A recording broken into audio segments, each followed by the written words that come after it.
Planned Parenthood, the corporation that has been saying for years that their primary goal is women's health care. But of course, anybody who's been following the abortion debate over the last couple of years knows that that's totally bogus. It's been pretty obvious that Planned Parenthood is an abortion corporation, even before all the things I'm going to go over in this episode. Their primary function is to make money off of women's abortions, and without abortions, they'd be all like, in terms of money, we have no money. So, as if that wasn't already clear enough, Planned Parenthood has been stating it loud and clear over and over again this year, including shutting down their clinics for coronavirus for all the services they provide except abortions, and fighting against doctors who have admitting privileges into hospitals, showing that providing abortions is more important than having doctors who provide the proper health care. So, tell me again how abortion is not your primary service? Yet, they still call themselves a healthcare provider. Oh, you're using your made-up names. I'm Spider-Man then. Lots of ridiculousness to get to today on this episode of the Egg in a Box podcast.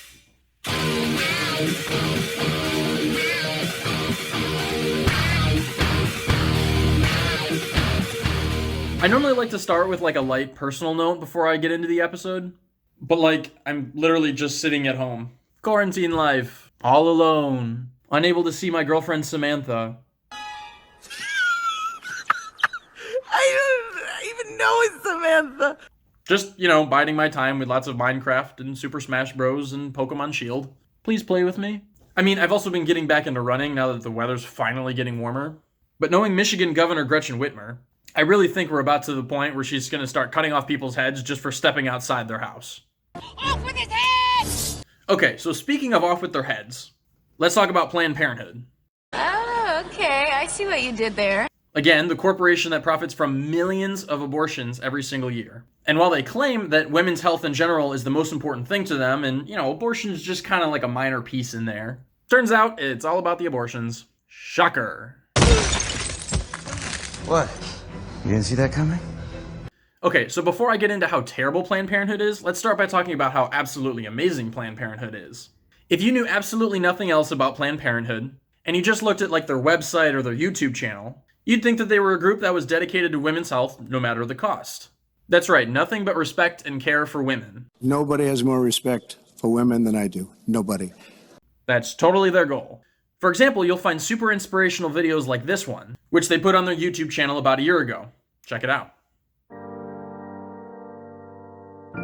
Healthcare is about being seen and heard. Healthcare is letting me be unapologetically me. Healthcare is contraception. En Planned Parenthood, primero es la salud. Healthcare is knowing I have an STI and learning how to tell my partner. Healthcare is HIV testing. They took care of everything I needed. It was fantastic. It's not going to the doctor for women's care or for men's care. It's going to the doctor for me. El cuidado de salud es positivo por ser positivo. It's about becoming a mom when I was ready. Healthcare is my pap test, my breast exam, my cancer screening. Healthcare is access to safe and legal abortion. Healthcare is trans care. Mi salud es Planned Parenthood. Planned Parenthood is healthcare. This is healthcare. Okay, that's great. Women's health. And you'll notice they listed a bunch of ways that they service women, and, they kind of just threw an abortion in there just to make sure they said it, but, they mentioned all these other great things that they're doing. Abortion was, just one small thing at the end. No big deal. Come on, what's the big deal? So you might look at that and say, hey, I'm really not a fan of abortion, but look at all the other great stuff they're doing. I mean, abortion is just 3% of the services that Planned Parenthood provides. And that's exactly what you'll hear from Planned Parenthood and a lot of pro-choice politicians. Only 3% of their services are actually abortions. That's your self-reported abortion statistic. 3% of all the procedures we provide. It's in their annual report. It's on their website. And their supporters say it all the time.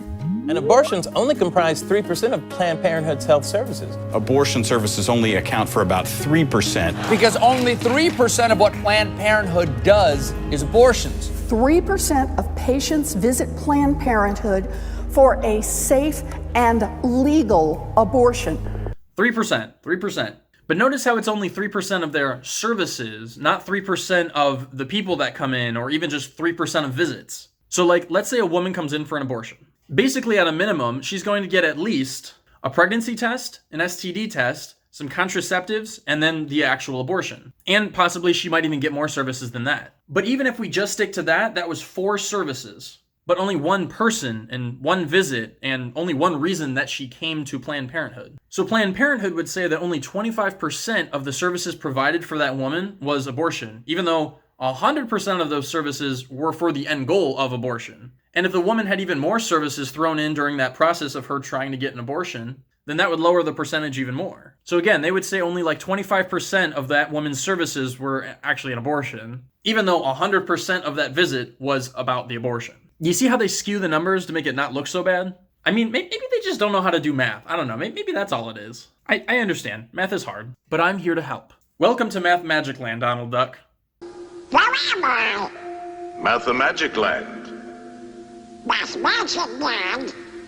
Never heard of it. Okay, so still convinced that abortion isn't the primary purpose of Planned Parenthood? Okay, so check this one out.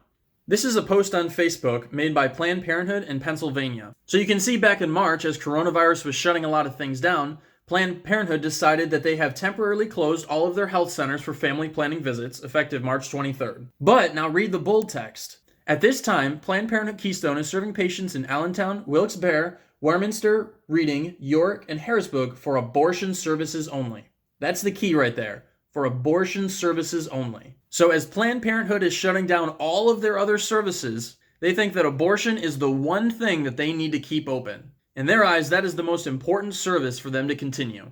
Again, Planned Parenthood has been saying this whole time that they're all about women's health in general, and they're with you no matter what. So wouldn't you think that when the virus hit and things started shutting down, that taking care of women's health, that would be an essential service? If you've got all these other things going on that are supposed to provide health care for women, why would those things be shut down, but not abortion? Apparently, none of these services are worth keeping open for Planned Parenthood except abortion. So again, tell me how Planned Parenthood barely cares about abortions?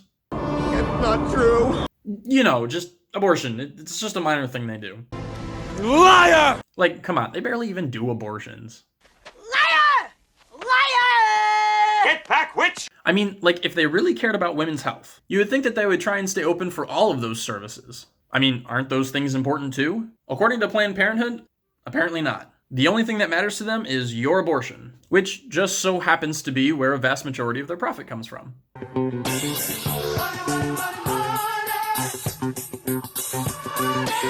And like, not to mention the irony of some of this. Because you've got people like Michigan Governor Gretchen Whitmer saying, well, abortion is different because it's life-sustaining. Life-sustaining. Yes, taking your unborn child's life, that is very life-sustaining. That doesn't even make any sense! And like, on a slightly related note, if states have been canceling all these elective surgeries and elective procedures in order to make room for coronavirus patients, why would we allow abortions, which are definitely elective, but not allow these other services that are more important to a woman's health? I mean, are we saying abortions are more important than like cancer screenings and things like that? And that it's on the same level as the care required for coronavirus patients?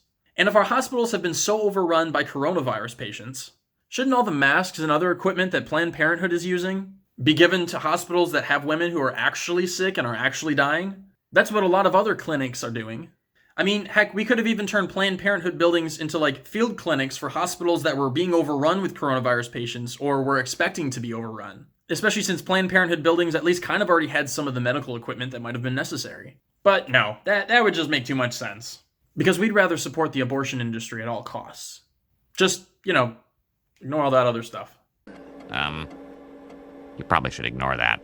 Alright, just one other thing. You may have heard recently about a case that has made it up to the Supreme Court. I remember getting all of those millions of Supreme Court cases back in government class in high school. Oh my gosh, it was terrible. Like, this was my brain trying to figure out all those Supreme Court cases and trying to keep them straight.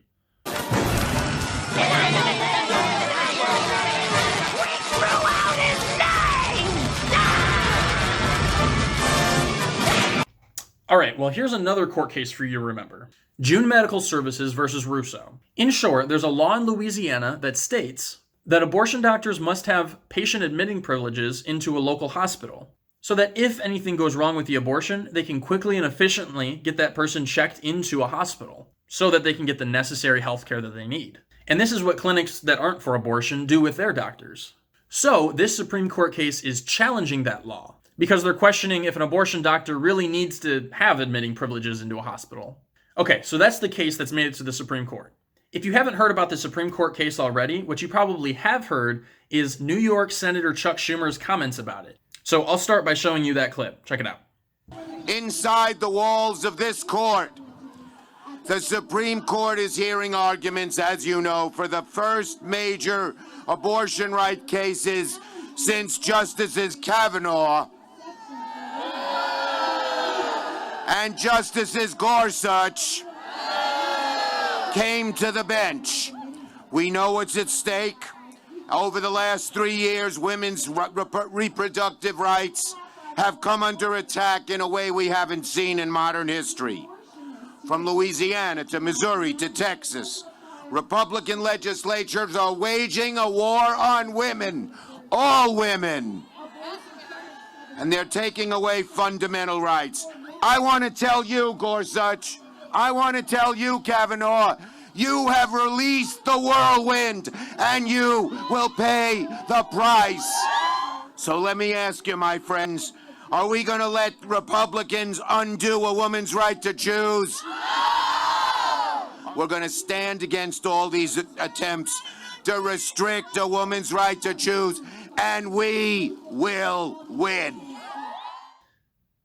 Okay, so let's set aside for a moment that his threats against Supreme Court justices for the decisions that he's afraid they'll make is very illegal and was even denounced by the Chief Justice of the Supreme Court himself. But setting that part aside, and let's consider the fact that what he was ranting and raving about was how terrible and how awful it is that we would protect women's health during abortions. Abortion is one of the leading causes of maternal mortality. So you would think that people who support a woman's right to have an abortion because it's supposed to be standard health care, you would think that that standard health care should have the standard of normal health care. Because you'd think they'd care about, women's health. I honestly thought that was like the point. Protecting a woman's right to choose, yes, but also protecting women's health, which in a lot of cases they say by having an abortion, we're protecting women's health.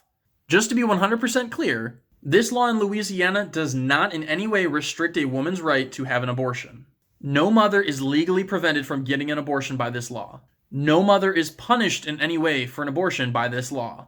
No mother has lost any abortion rights by this law. It simply helps protect a mother's health when she's getting an abortion. That actually makes sense. Nonetheless, you see people on the left crying foul here because I guess we're protecting women's health too much. Like if you only listen to the news on this, or if you just listen to that fiery speech given by Chuck Schumer, you would think that this was about a case trying to ban abortion in Louisiana, or that it was trying to restrict a woman's right to get an abortion in Louisiana. But literally none of that is true. The law is simply increasing the standard of healthcare for women who are getting an abortion. So if you support a woman's right to get an abortion, for the sake of this argument, okay, fine. But if you believe that abortion should be provided to women just as a part of their healthcare, wouldn't you want the clinics that provide that healthcare to be on the same standard as other kinds of health clinics? But somehow, taking care of women when they're getting abortion is not the point. The abortions is the point. Whoops, you didn't mean to make that so obvious, did you? You done messed up, Aaron! So, as if it wasn't already super clear, Planned Parenthood and other abortion activists are making it extremely clear that abortion is the main goal. Not women's rights, not women's health, abortion. They just want to keep the abortion industry pumping. It's honestly extremely sad, and it's terrible that the media is covering their butts on this kind of stuff. Language. The media would rather focus on Chuck Schumer's fiery comments trying to fight for women's rights. They'd rather talk about the political side of that than to talk about, what's the value of this law and what's the value of trying to increase the level of care that women are getting. It's almost like they thought we wouldn't find out. You found out. Baskin Robbins always finds out. I don't know. Close enough. All right, thanks for tuning into this episode. Either because you care about the topic of abortion, or you'd like to, make fun of my cringiness, or you're just so bored right now that you literally have nothing else to do. Well, if you're still bored, you can email me at jakeinaboxpodcast@gmail.com. I'm also very interested to see what people think about the lockdowns in their area. Do you think it's too tight? Do you think it's too loose? Do you think it's just right? Or maybe you literally just don't care, and you just like sitting around in your underwear watching Star Wars and Marvel all day long. This is where the fun begins. Either way, let me know. But for now, have a good night, and stay classy. Hey, hope you liked the show on Jake in a Box Podcast. If you liked this episode, make sure you click the subscribe button below so that you never miss another video of Jake in a Box Podcasts.